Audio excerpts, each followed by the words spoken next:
All right. Hello, everybody. My name is Zoltan. I'm with ThermoFisherScientific. I'm going to lead into the Cryo-Tomography session. I've been doing the training Sundays for about 5-6 years now. So within the grand scheme of imaging things,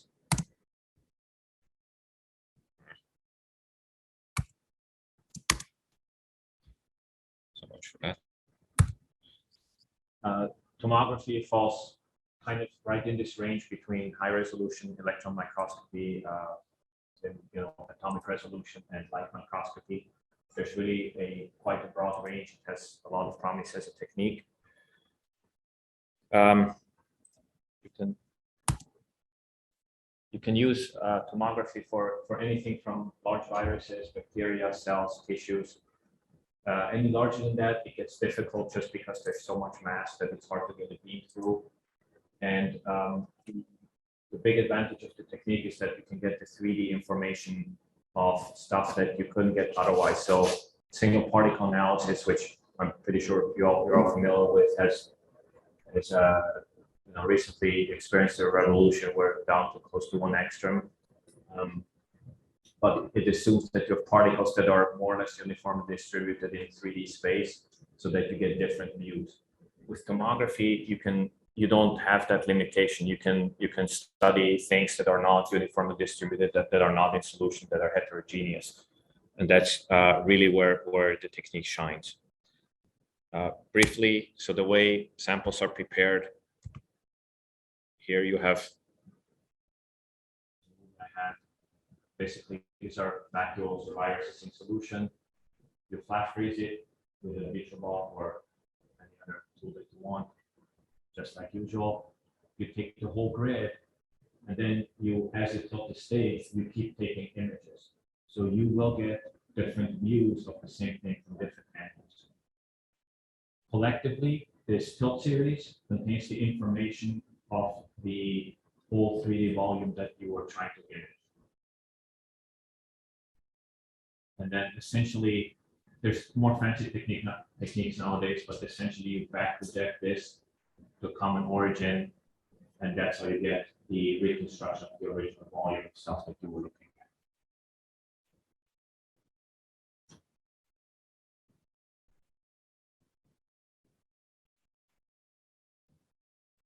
at. And you can analyze these a number of different ways. There's typically a lot of filtering and segmentation involved.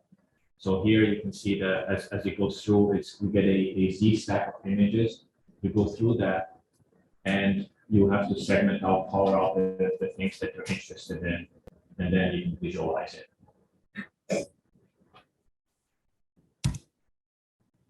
In practice, on the left here, you see what the resulting tomogram looks like. So it's essentially, it looks like a through focus through the volume that you had originally. The membranes usually stick out. There's ribosomes, you can see those kinds of things. And between what's on the left and what's on the right, that's the hard work that typically takes anywhere from weeks to months. You have to segment out the data. You have to color all the membranes in each slice, Z slice. You have to pull out what you need from it. But that gives you an insight into the cell that you otherwise would not have with any other technique. And also here in the background, these are not colored, but you can see these ribosomes, protein machineries. So one of the fancier applications of this is subtomogram averaging. So here on the right, you see the volume where they picked out individual 20th proteasomes and classified them into ground state and substrate processing state. So you can do this to get similar resolution that you would get for a single particle without actually relying on it having any sort of distribution, or without purifying it for that matter. It's a lot of work. It's not quite the same resolution, but it's very powerful because you can look at these machines in the cell as they are doing their work. One increase in complexity, if you use this technique, tomography, with an energy filter, you boost the contrast quite a bit. Now you can look at these small particles and reconstruct them much like you would in single particle, that you have a collection of particles that you can look at. So in this case, sorry, ribosomes. You can look at vesicles. The filter, if used together with the tomography, it's a very powerful way to boost the contrast. So this is a recent slide I got from John Mitchell's. I think state-of-the-art for single particle analysis, we've moved past below 2 angstroms. We're more like 1.3, 1.2, I think, is the record currently. Tomography is not quite there yet, but it's still around 3. You'll notice that for a single particle, you use something like 150,000 particles. In tomography, you can do it with 6,000. And there's no, it's not that you can't get more, it's just harder to get, but absolutely, there's no limit to why you can just keep piling up particles and improve resolution. All right, the biggest challenge to this is radiation damage to the sample. Your sample will burn as you acquire tilt series.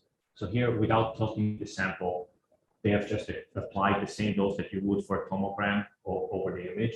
And you can see this like popcorn kind of appearance blowing out of the sample. It's fairly common.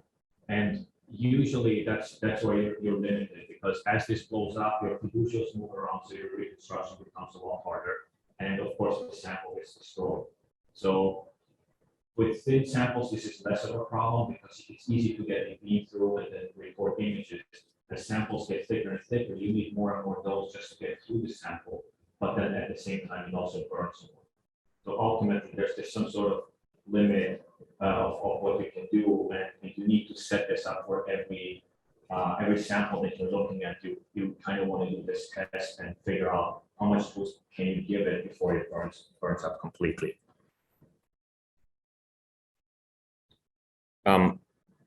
So in that same vein, we have this Thermo has the Cryo-Tomography Workflow. So now we're selling the aqueous that you probably heard of, I hope. It's a cryofib, it's a prep machine for making lamella.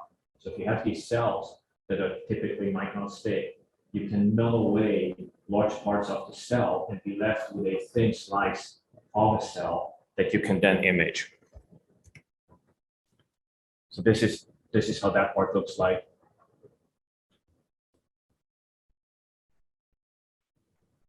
Comes with its own shuttle. That's the GIS. So you coat it with platinum GIS to protect the parts of the sample that you don't want to burn. Then not quite simultaneously, but you alternate between imaging and cutting away. You flip away most of the cell, and then you're left with this tiny slice that you're then doing tomography on. Hopefully contains a region of interest. We've developed this with cryo clamps, so now you can put fluorescence in the same cell and then see that, make sure that what you're looking for is actually in the cell. And then to do tomography on that. All right, so with that, I'm gonna go over to the actual data collection. How do I? Sorry. Yes. You'll just minimize that. Stop sharing.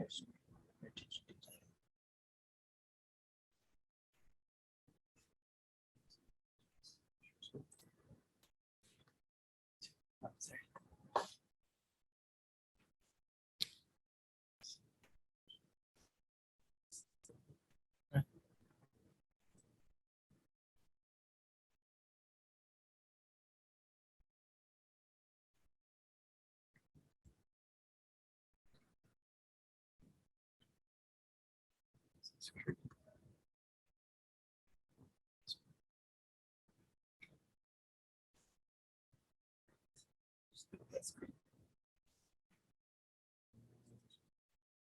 Yeah.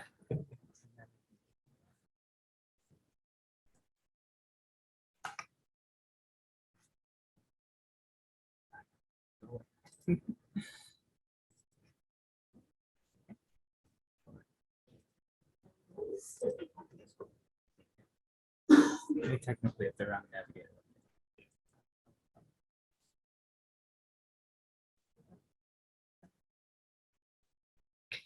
All right. So this is Cryo-EM. It's an open source software package. It's very powerful for collecting tomograms. This is what the center here in Wisconsin uses, and a lot of other customers. It's open source. It's got a great user community. You can get help for pretty much anything you want.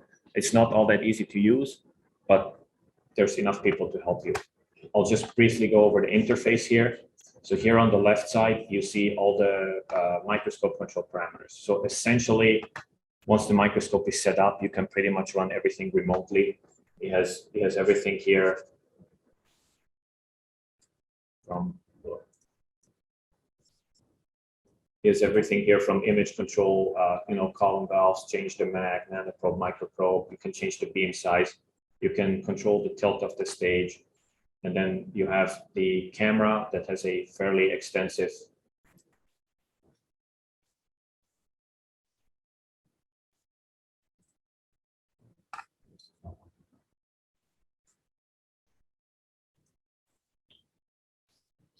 Edge of the screen. edge of the screen.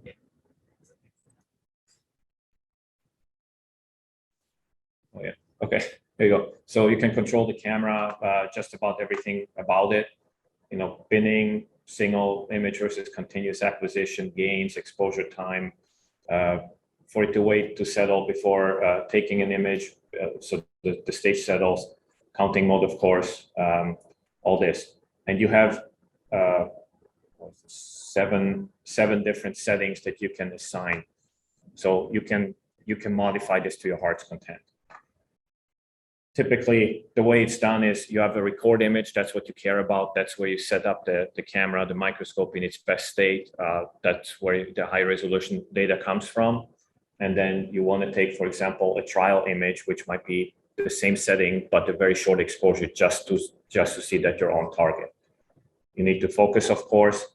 You'll have a view mode that is a zoomed out version of what you're trying to look at so that you can accurately aim for your region of interest.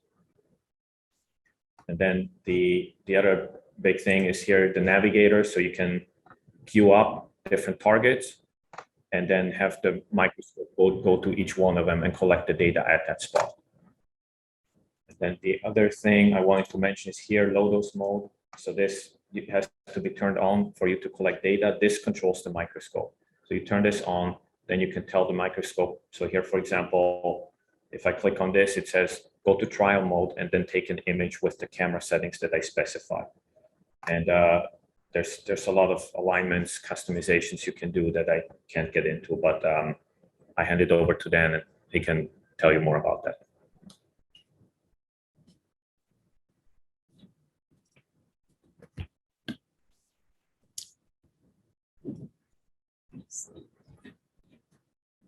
All right. Hi, everyone. My name is Daniel Parrell. I'm a postdoc in Elizabeth Wright's group, and I'm going to kind of walk you through our data collection procedures. So as Zoltan was showing us, you can use Cryo-EM to do a lot of great things. I'm going to kind of start us from the point of you've put grids in and you've taken these low mag maps that we call them. They're essentially an image that is stitched together of the whole field of view of your entire grid. And we have scripts in Cryo-EM that help us to collect these maps and to do it for each of the grids that you've loaded into your cassette. And so over here in the navigator, we can look. We've got a map for all of our different grids that we have inserted. I'm going to move that. So you can see each of these items in the navigator is one of our grids. And one of the first things you want to do after you've collected these maps is to look at them and just try to decide which grids am I going to collect data on. So I'm going to go to this one here. and it'll take a second to load. There we go. That over here. So you can see this grid, we have some open squares, but a fairly significant part of the grid is black. And so that's ice that's too thick to allow our electron beam to show us what's there. And so you might say, well, there's other better grids than this one. I'm not going to collect data on this one. Here's a grid where we don't have thick ice, but we really don't see very many cells on this grid. The sample that we're looking at here is human cells that have been infected with respiratory syncytial virus, or RSV. And so on this grid, you can't really see any targets. And so you might not want to look at this grid either because there's nothing there to look at. I have a grid here that looks great. And so you can see these black spots that are in the middle of grid squares are our cells that we're trying to take tomograms of. And kind of on the fringes of those cells are where we're going to find the RSV viral particles. So once you've found a grid that you're happy with, you're going to put that grid back into the microscope, and we might take another map of it, and we're going to start a new navigator for that grid as well. And so I'm going to open up a different navigator. So we've pre-collected data on some of these maps just for time's sake, because it would take quite a while if we had to do it for you live. And so here, you can see now it's the same map that we had before, but now there are some squares on there. And so once you have a sample that you're ready to look at, the next thing you're going to want to do is start to decide what squares am I going to look at. So if I zoom in just in the middle here, there's a few examples of things we're looking for. You're going to want to avoid contamination of crystalline ice or other types of junk that could be on your cell. You're going to want to avoid squares like this one off to the right here that you can see there's a fairly big crack that's running through it. You're going to want to avoid empty cells, of course. One like this might be good, although there's a little bit of a crack here. So once you've found some cells that you want to look at, you're going to make polygons on the cell or on the grid, I guess. And you're going to tell Cryo-EM to then collect a series of images that it can stitch together into what we call maps. And then we can have a look at those and see if we have our samples of interest. To add a polygon in the navigator, there's a button here called Add Polygon. We can click and create a shape that we like. Typically, we do squares. And once you're done, you can stop adding. And a new item has been added to our navigator. And we can use that item now to collect a set of images at that point that will then be stitched into a map. So if we were going to do that, we'd go up to the navigator menu here, and we'd ask it in the Montaging in Grids menu to set up a polygon montage. And a screen comes up that's just going to give you a few things that you can look at, the magnification that's going to be collected at, the binning. It's going to estimate the number of pieces that this map is going to be, so the number of images that it's going to take. And you might pay attention to this just in case you're at some really high magnification that you weren't thinking you were using, and suddenly you're going to collect 400 pieces. It might take a little longer than you want. Down here, we want to use our view parameters because in our setup, we're using the view imaging state for our kind of medium magnification, 2000x map making magnification. And once you're done, you can press OK, and it's going to have you save a file, and then your map will be saved into that file. I'm not going to do that today, so I'm just going to press cancel.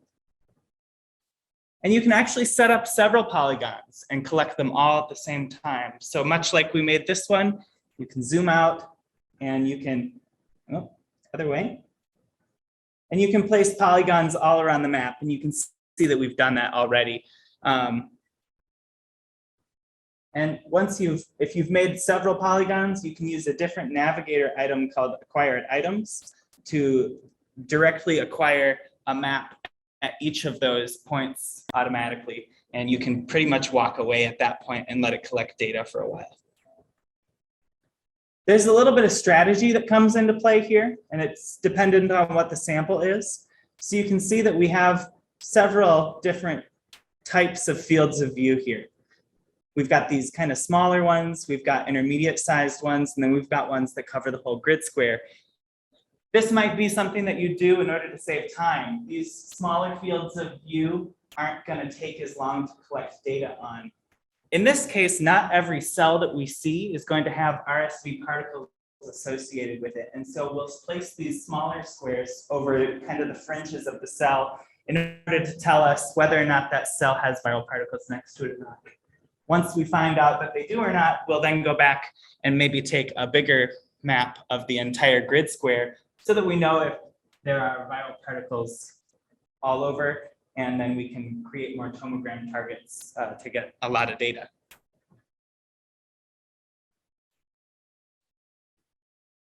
So we've done that on this grid square for you. And when it collects these data, the navigator is automatically populated with items, and the images that are collected are automatically associated with those points. And so, for example, I know there's a good one here at number 20. So if I double click that, a new image comes up on our screen. And we can see some viral particles. So I'll zoom in here and show them to you. So right here, we've got one of those filamentous viral particles that you maybe saw Jay and Brian presenting today. There's another one in the hole here, and that's perfect. We want to collect ones that are in the hole usually. There's another group of them actually up at the top here.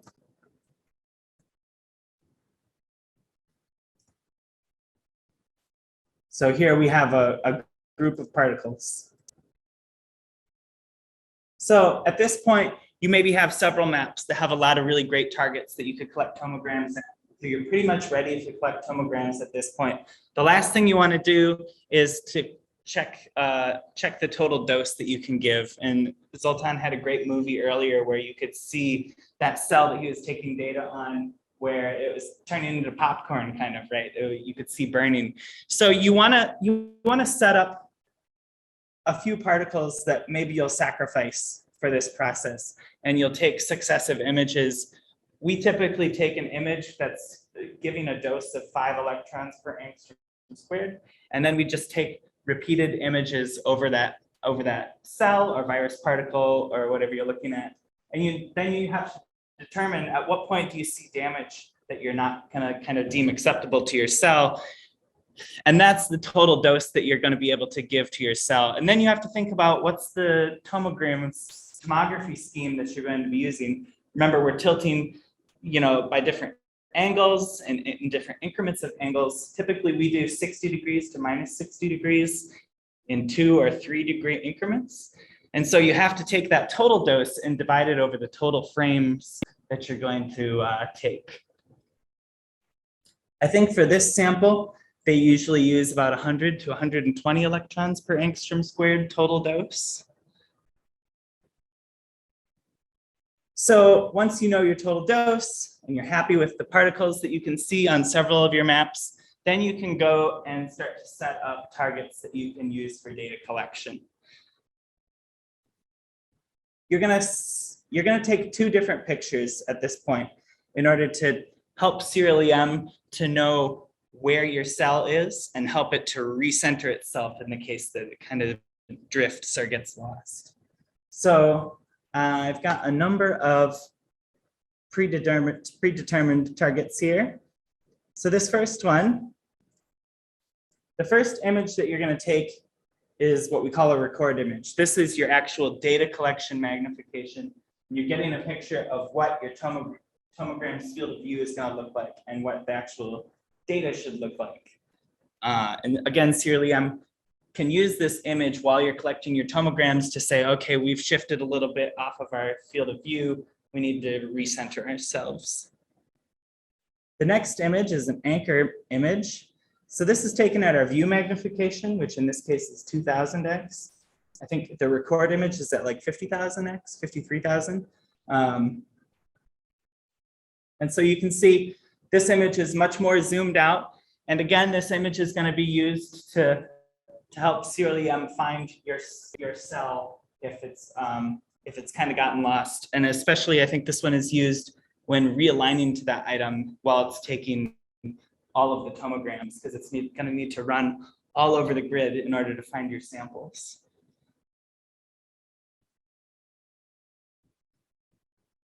Once you've set up all your targets, you might run through a few procedural things like making sure that your objective aperture astigmatism isn't off and your coma-free alignments, and you might do that just before you collect data. There are ThermoFisher programs that'll do that, Sherpa, and there's also a Serial-EM routine that will run through that too. But once you're all ready for that, then you can start to set up your tilt series.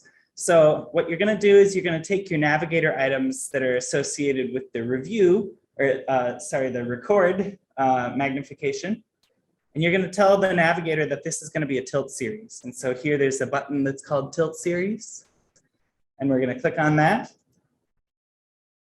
And the first window that pops up is asking you if it's going to be a single frame or a montage. We're going to do a single frame here, but in a little bit we'll talk about montaging. And we're going to give it a name. So I'm going to call it Tilt Series 2.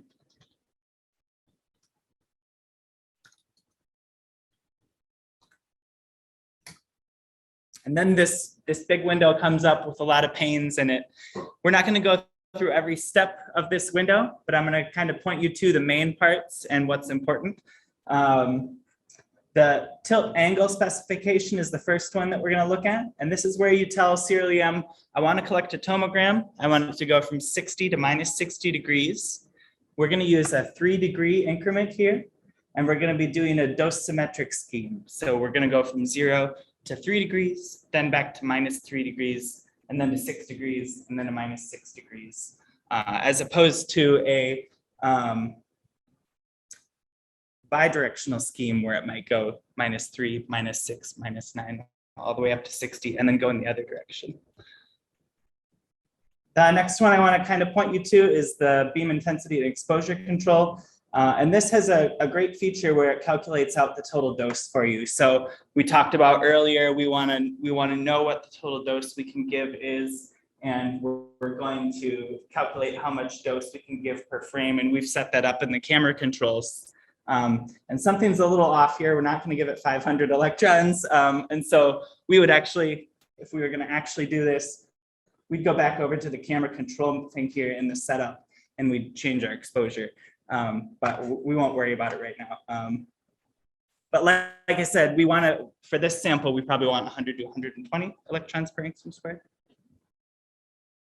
The next pane we can look at is the autofocus control here. And this is where you set the defocus that you want to collect your tomograms at. For this, we're going to use -3. And then the other settings in here are telling Serial-EM what to do if defocus is off, and kind of the tolerances that you're willing to put up with, and when Serial-EM needs to go back and do autofocusing one more time to make sure that you're going to get accurate defocus values for your tomograms tilt series slices, I guess. And then the last one here is the tracking and control parameters. And much like in the autofocus control parameters, this is telling Serial-EM if the field of view is shifted, at what point should I go back and make sure that I realign to the field of view so that we're getting accurate position of our images.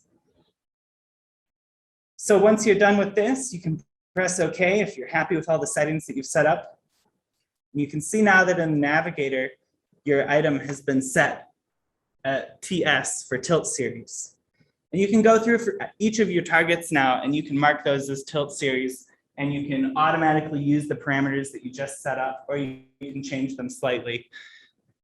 And you can do that for a whole set of targets, and then you're ready to collect. And when you're ready to collect data, see if I can make this window go away because it's hiding the one I want. Navigator here, okay.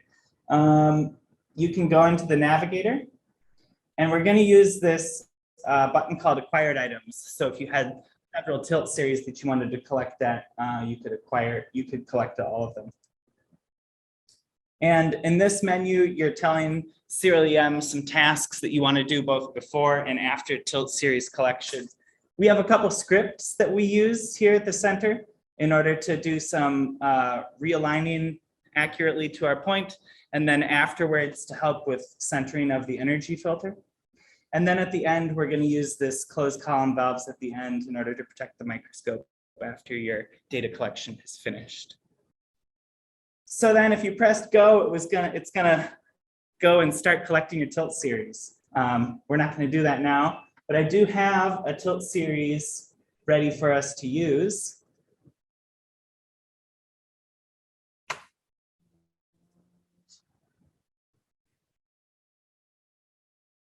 Just so we can see kind of what actual data look like.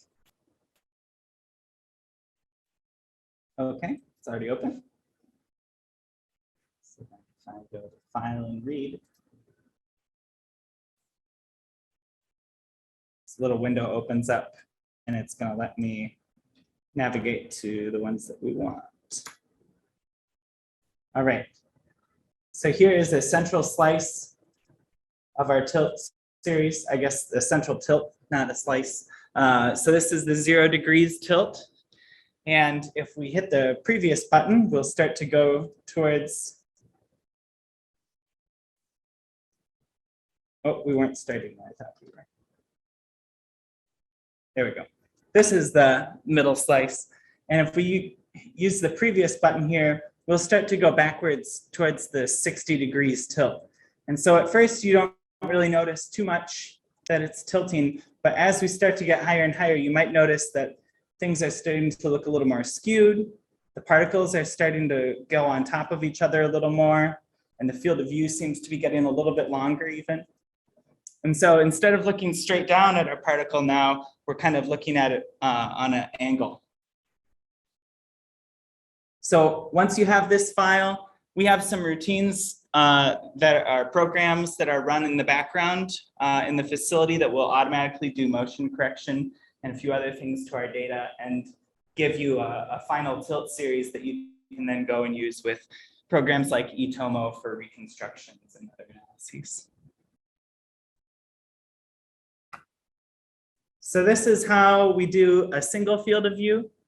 I'm going to switch over to doing montaged tomogram collection next. So this is actually a live view of our Krios G3 that's over in that room. And we have a live view of the Krios G4 as well. Oops. But that's that computer that I just minimized. All the files that Mhm. you kept. Where are all the files and images that you generate from these fields?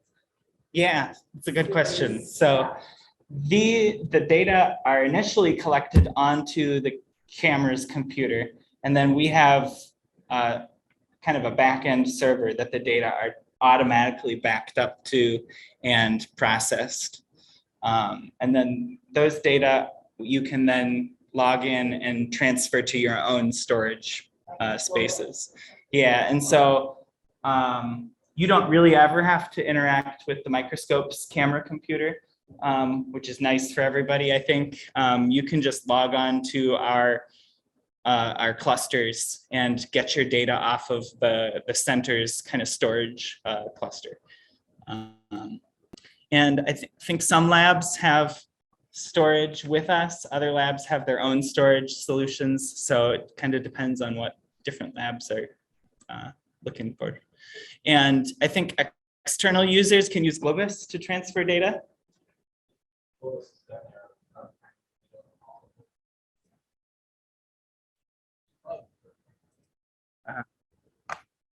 All right, so then we have the G3 or the G4, which is the kind of the Midwest hub.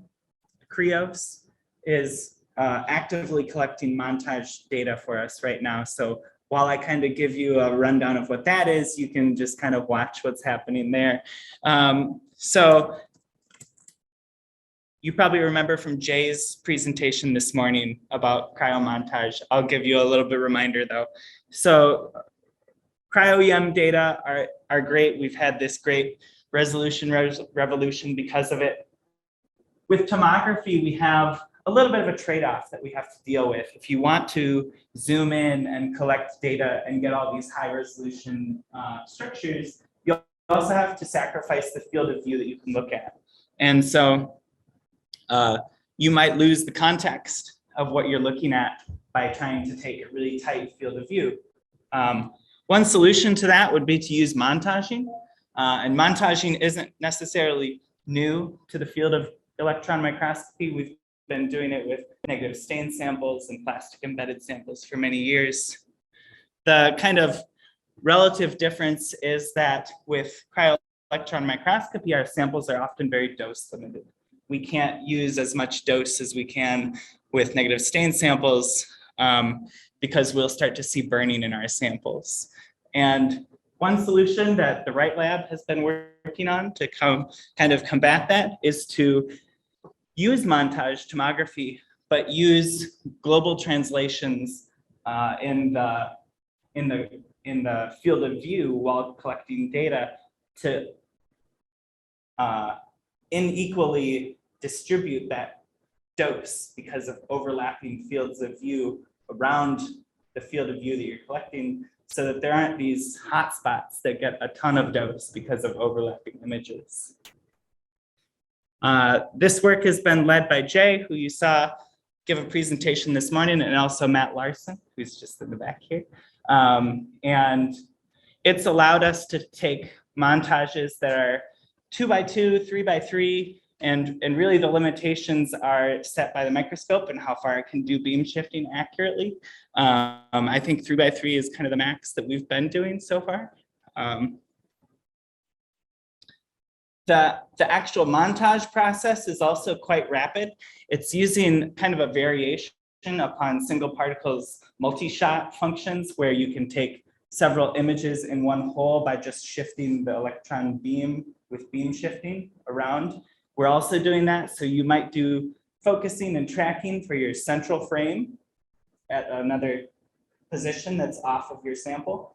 And then it's going to use the multi-shot parameters to take the other 8 in the case of a 3x3.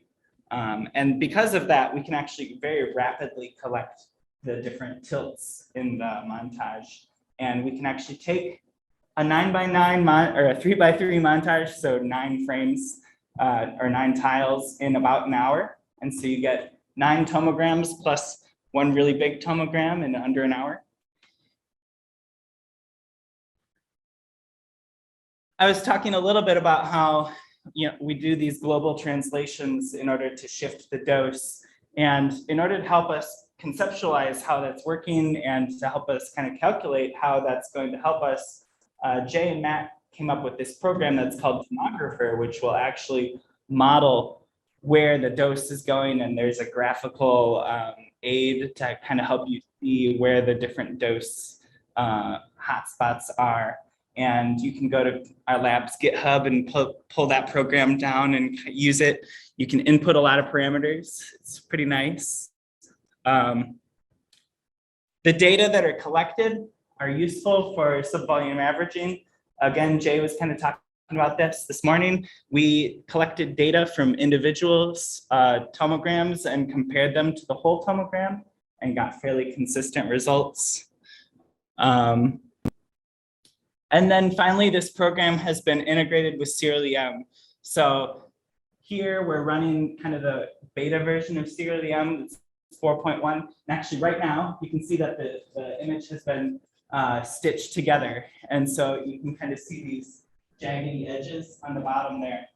Before, I think Serial-EM wasn't automatically stitching them for us. That was something that we were doing in the background.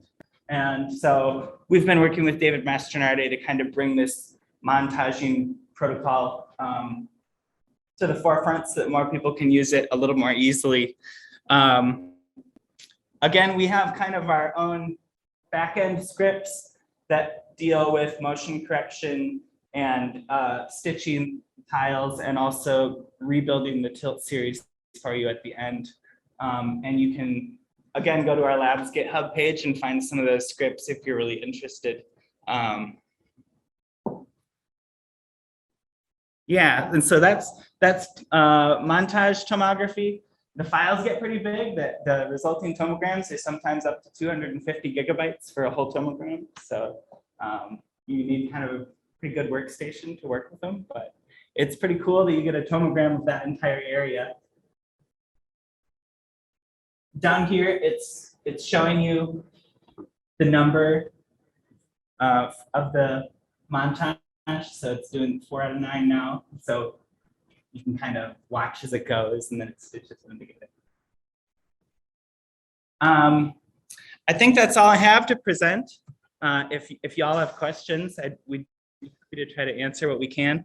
It sounds like there might be some that happened in the chat while I was talking. Here, let me bring the microphone. Thank you very much for that presentation. Yeah. I do have a question concerning the grid itself, where you show the sample little circular holes that represent the grid. But what is the grid made of? And there's a metal around it. Yeah. Let me pull one up. So our grids that we're using here, I think are gold because they're growing mammalian cells on the grids. Let me open the whole grid square. But another type that we use are copper. But copper is often like when you got one of the square, yeah. Then we have circles. Yes. So that's a plastic coated with carbon. yeah, or in our case, it's just carbon. Or yeah. Where there is a circle, is there like just carbon and plastic? Right. There's no plastic there. There, So that's a hole. So Yeah. This hole here, Yeah. So the circle itself. is an open space. Yeah. Yes. So we've got our squares. Those are made out of metal, carbon, or copper, or gold. And then there's a carbon film here. And then these holes, which are, this is an R2x1 grid. So those are 2 micron holes that are spaced 1 micron apart. And those holes are empty in this case. They're actually probably have ice over them because this grid square is pretty good. You can buy or make grids with really thin layers of carbon over the holes. I think 2 nanometers of really nice cells. You can also buy this. It's called lacy carbon. It looks like a fishnet kind of. It's random, but every store is different. But it's a very thin carbon that you kind of spread cells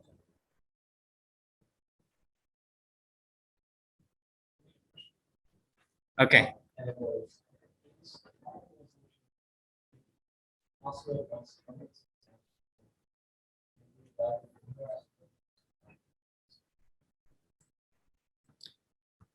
Okay. Is atomic resolution possible once maps of targets are centered? Can we evaluate amino acid residues in binding pockets?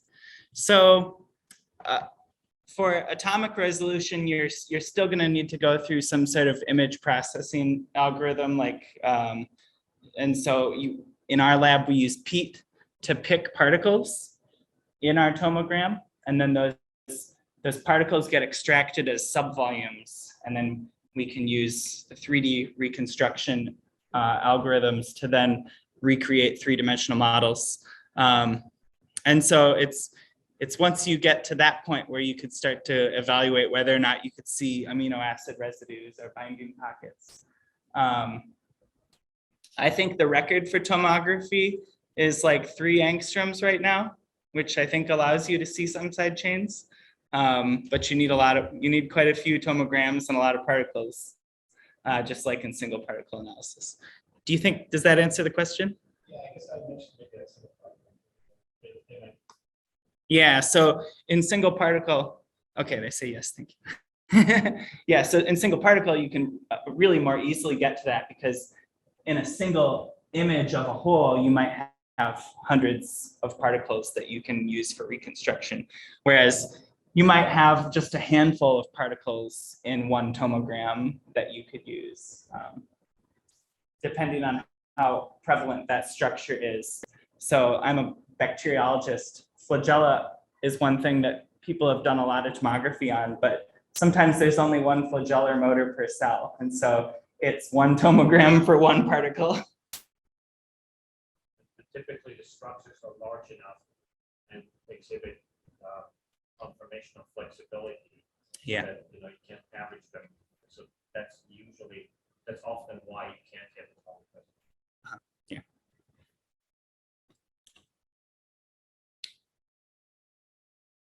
Any other questions? Yeah. To come back to that, to these holes. Yeah. But earlier when you showed the viral particle, part of it was inside empty space and part of it was over the plastic. Yeah. Is the plastic back here? When you do the tomogram, the fact that there's plastic behind these sections, does it make a problem or is it not a problem? Yeah. Ideally, your sample is over the hole. Yeah, Because that's the what I carbon, mean, yeah. carbon is going to just reduce the signal that you have, which then limits the contrast in the particle. But sometimes for tomography, we take what we can get and we'll use those particles. So If you're doing single particle, work with it. that's Yeah. not really a problem. yeah, It would be better without, but that's how we try. yeah, right. It really matters what you're looking at. If you're trying to find ribosomes, you should definitely go inside the hole because otherwise you get too much signal. You just won't be able to reconstruct it as far. Exactly. So if it's simply empty area, it's better. But Yeah, if it's not. exactly. Yeah. Okay, well, thank you for the clarification. Yeah.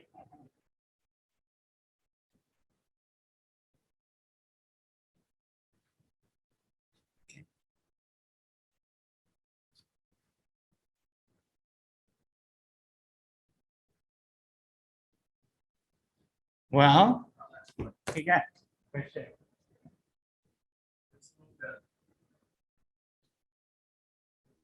More question about how you operate specifically here. Yeah. I'm looking at the list of contacts and pathogens.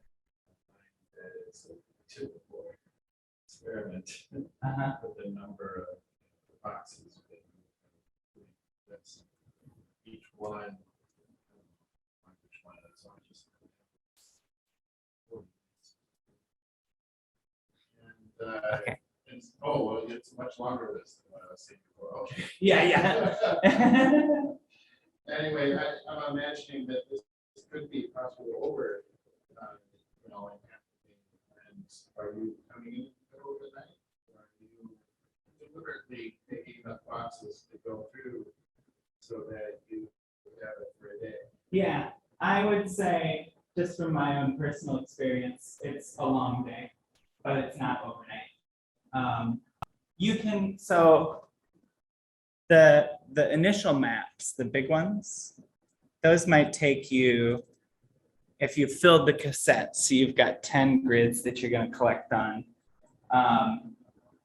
We would probably set aside maybe 40 minutes to an hour for it to finish taking the map of all those grids. Then you need to take, well, maybe like 10 minutes to just open each of the maps and have a look at them and say, okay, that one, too much ice, there's no cells on that one, like I was talking about earlier. And then you pick the one that you're interested in. And then you set up all these blue squares. And you kind of get experience while you do this, right? You know what a good square is going to look like for your sample. And so you can kind of narrow in on samples that are going to have good ice and have a sample that you want to look at. And I would say that if you set up, you can't take one over every square, but you might, you want to hedge your bets and take maybe 10 to 15 maps. And that is going to take maybe an hour to 2 hours to collect all those maps. And it takes you time to set those up too, right? And so then you have to look through those maps. And so you're going to be opening those images and making sure that you can, in this case, see your viral particles in that field of view. And then again, you're gonna want to pick samples that you can do the dose test on. And then you start to set up your targets for tilt series. And that probably takes lion's share of the time. Maybe going to be like 2 hours or 3 of you just making, finding the points you want to collect at. During this process, there are a few procedural tasks that I wasn't talking about too. You're going to want to make sure that you're registering maps so that you know that stage movements are accurate relative to the image that you're seeing on the map. Because you want the microscope to go to the point that you're pointing to, not just slightly to the right of it. And then once you set that up, you want to make sure everything's going to go. We usually do like one last check of a list of things before we actually hit go. And then the data collection, depending on how many targets you set up, is going to go overnight. I usually set up like 20 to 30 tomograms, and that'll take me from 5 to 7 p.m. till the next morning around 8 o'clock. Yeah, but it is kind of an all-day affair for one grid, at least in the workflow that I go.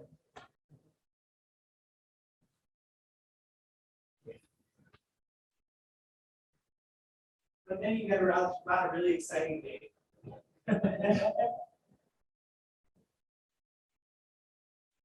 And you have to process all that data too.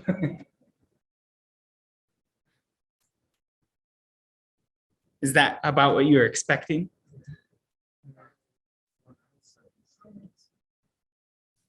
Yeah.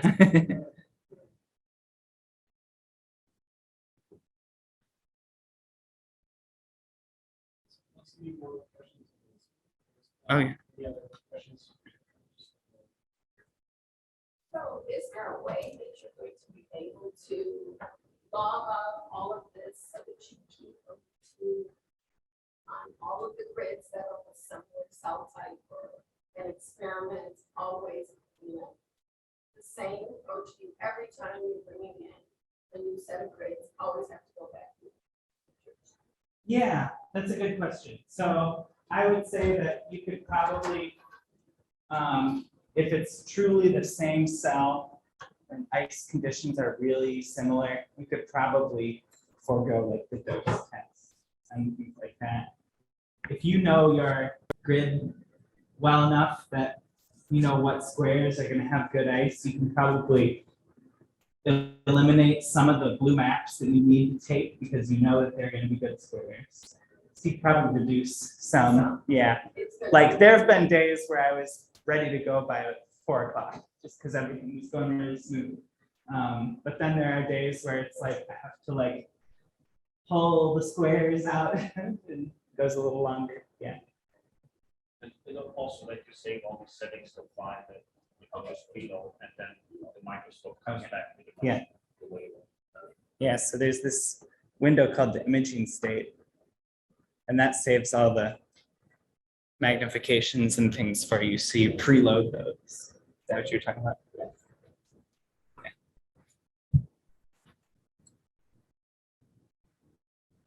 Although in some versions of Serial-EM, they change spuriously. That's what we get when we use beta versions, right? Just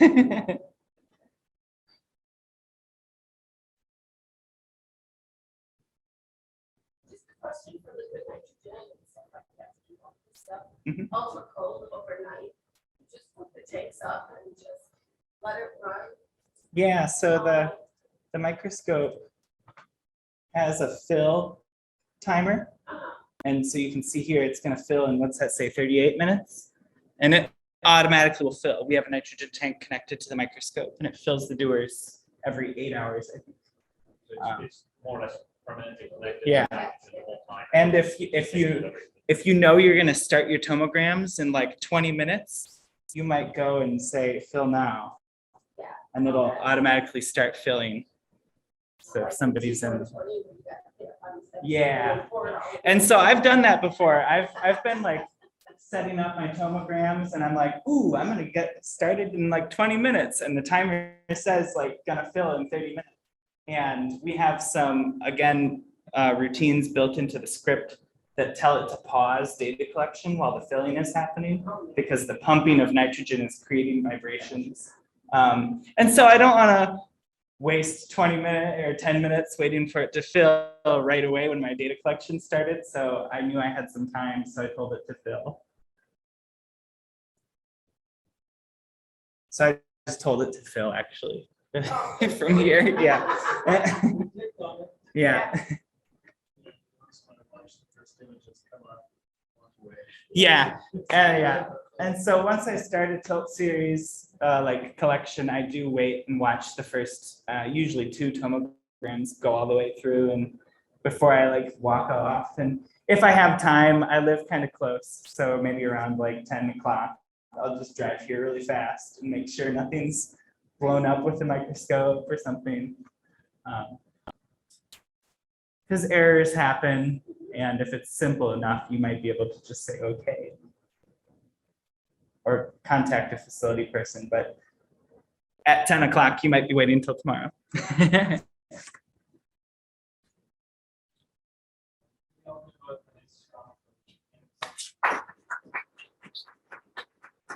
Thanks for coming.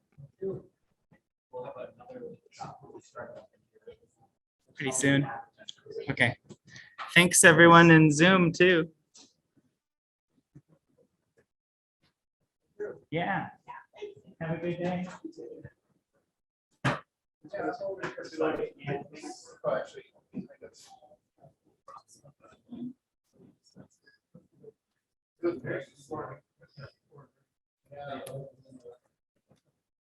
That wasn't too bad.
Yes.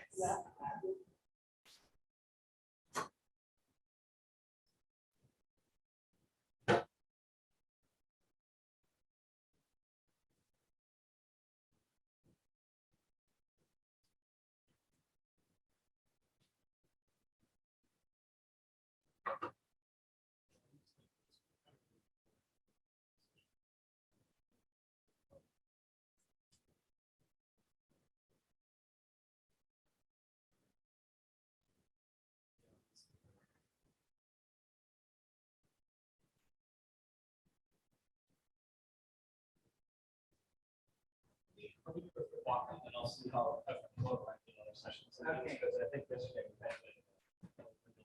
Yeah, right. And Bucky. I haven't seen him today. Oh, okay. Is he here again? I don't know. I think Bucky comes at like Yesterday, 5. Bucky came in and was like doing a headstand up here. Yeah, rolling around. He like laid down here. We're trying to talk. Yeah. You didn't fall. No. Yeah. Yeah. question